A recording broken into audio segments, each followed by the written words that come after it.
What's up, everybody? Welcome back to Beard Capra Productions. I'm back with another solo movie review, and this one is a movie I think a lot of people have been hyped for, and we're about to find out if I felt it was worth the hype.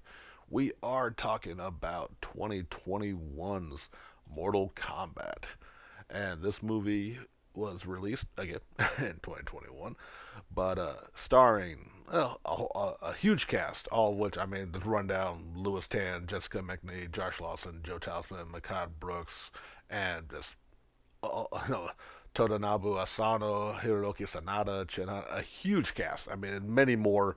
I'm just not gonna. Boy, it does center around Louis Tan's original character, Cole Young, who I'm not going to be getting into like too many. I'm not going to get any spoilers in case people haven't watched it by the time this video comes out. But it is centered on him joining into the Mortal Kombat universe, and we get a bunch of characters in here. We get a lot of you expect: Scorpion, Sub Zero, Sonya Blade, Jax, Kano.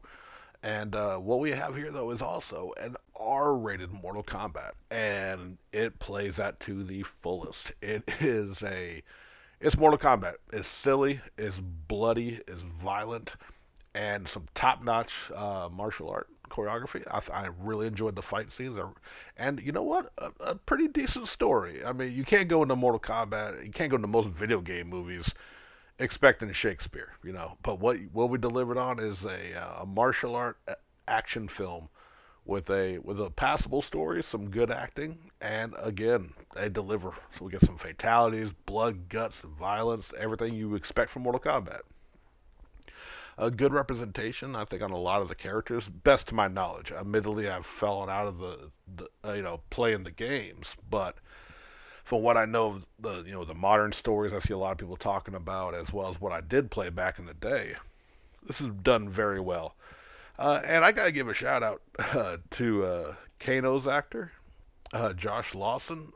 He was a standout. He was such an entertaining asshole. You couldn't help but like him. Uh, and yeah, it's a fun movie. It's a violent movie, and I think it'll deliver for a lot of Mortal Kombat fans. Now, if you're just going in there expecting to see a heavy drama and deep like interpersonal character relations, you're not going to get that. What you got is buff people, badass martial artists beating the absolute living shit out of each other in the most violent ways possible. And for a lot of people, I think, and for me, definitely, that's just what I want out of a Mortal Kombat film. This one definitely delivered. Because it's pretty new. I don't want to get too deep into the story, but usually like when they add in an original character like Louis Tan's Cole Young, you kind of feel like, what, is it necessary? But they worked it into the story well, and I think he fit right alongside. Like, I wouldn't be super shocked to see if this character makes it into the next video game entry, because they've tied him into the franchise pretty good, I think, with all the changes and updates that have come through the story, especially since Mortal Kombat 10, where I believe it was 10 when the storyline got kind of rebooted, and characters who were always portrayed as the villain have been now kind of flipped into given them more depth, and some of them became not necessarily good guys because these are all still a bunch of murderers in the name of Earthrealm, but like you take a different light, like Scorpion. I remember back in the day, Scorpion was always viewed as like the evil ninja, and here as of late with the animated movie, and yes, with this one, when you'll get it in the very opening, you see his origin, and it's much more sympathetic to what he becomes. But highly recommend checking it out. It is on HBO Max now. For the next, as of this record on 4/23/2021, it should be free for the next month before it goes into pay to view. But be honest, depending, I don't know what HBO charges for the rentals, but I think it'd be worth it. I think it's worth checking out. You should definitely look into it if you have even a passing knowledge of Mortal Kombat, or just like good martial arts violent film. This is gonna do it for you.